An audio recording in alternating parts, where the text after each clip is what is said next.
yang kamu tak tahu?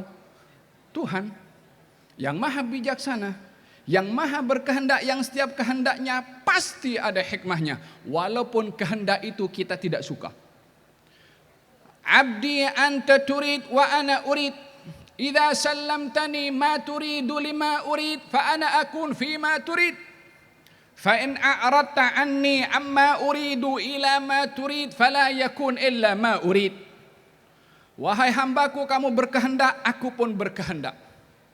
Bila mana kamu serahkan kehendak kamu kepada kehendak aku penuhi kehendak kamu.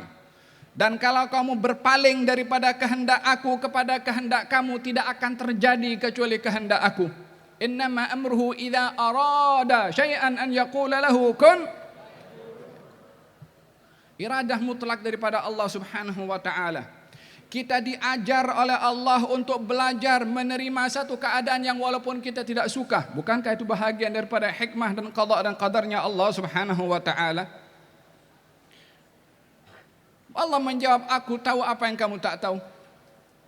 Kemudian Allah berfirman, wa 'allama Adam al-asma'a kullaha thumma 'aradahum 'ala al-malaikah faqala anbi'uni bi asma'i haula'i in kuntum shadiqin. Allah Subhanahu wa taala mengajarkan ilmu pertama yang dilakukan oleh Allah kepada insan pertama Nabi Adam setelah dihembuskan ar-ruh, diajarkan ilmu untuk membentras kejahilan, untuk mengajarkan orang yang tidak tahu dan menambahkan pengetahuan orang yang memiliki pengetahuan.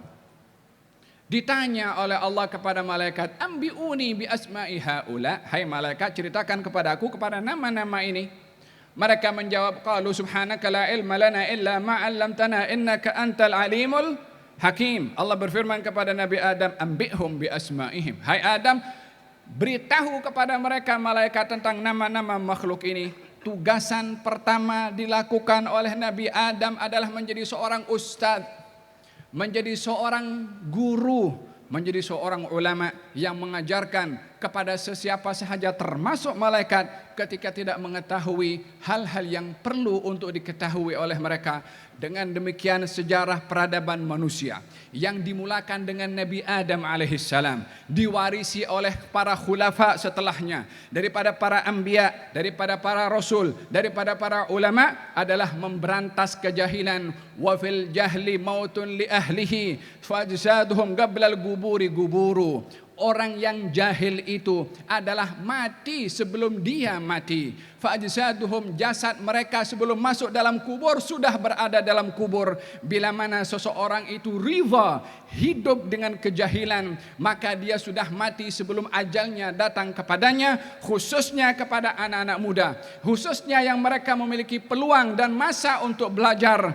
Kata Imam Syafi'i mengatakan, wal hayatul fata wallahi bil ilmi wat tuqa idza lam yakuna la'tibara li dzatihi. Kehidupan orang anak muda itu adalah dengan ilmu dan juga ketakwaan. Kalau dua-duanya ini tak ada, ilmu tak ada, takwa tak ada, la'tibara li dzatihi, tak ada nilainya orang itu, apapun gelarannya, apapun kedudukannya, bagaimanapun orang menyanjung kepadanya. Kalau dua ini tidak ada kepada seseorang, Imam Syafi'i mengatakan la'tibara li dzatihi, diiringkan oleh Imam Syafi'i tentang ilmu dan juga ketakwaan, karena orang yang berilmu pasti wajib punya rasa takut kepada Allah Subhanahu wa taala. Innama yakhsyallaha min ibadihi al-ulama. Sesungguhnya orang yang punya rasa takut kepada Allah adalah para ulama. Imam Syafi'i ketika ajal datang kepada beliau mengatakan dalam bait-bait syairnya, falamma qasa qalbi wa dhaqat madhahibi ja'altu ar-raja minni li'afwika sullama ta'azamani dhanbi falamma garantuhu bi'afwika rabbi kana afwaka a'zama. Ya Allah, hati aku ini sudah mulai mengeras, jalan aku sudah mulai sempit, tidak ada lagi laluan aku kepada Engkau wahai Allah kecuali pintu harapan sahaja. Aku terlalu banyak dosa yang ada kepada aku, tapi berbandingkan dengan maafmu, dosa aku adalah kecil berbandingkan kepada maafmu wahai Allah. Siapa yang berkata demikian? Muhammad bin Idris Asy-Syafi'i, yang hingga hari ini 1000 tahun lebih, 1200 tahun masih dikaji ilmunya, masih dibahas di seluruh dunia, bukan hanya di Indonesia sahaja. Tapi ketika ajal sampai kepadanya, yang dirasakan oleh beliau rasa takut kepada Allah, hadza ulama. Yang begini punya rasa takut ini adalah mereka para ulama. Kemudian mereka kata beliau mengatakan, wa man fatahu ta'lim waqta syababihi fakabbir alaihi arba'an liwafatihi. Orang yang masa mudanya ada peluang untuk belajar tapi tidak belajar, angkatlah 4 kali takbir untuk orang tersebut. Apa solat yang dilakukan 4 kali takbir? Hanya solat jenazah sahaja, yaitu kepada mereka yang melepaskan peluang untuk mencari ilmu. Hadirin hadirat yang dirahmati oleh Allah Subhanahu wa taala, perjuangan Rasulullah, perjuangan Habib Idrus bin Salim Al-Jufri di dalam memberantas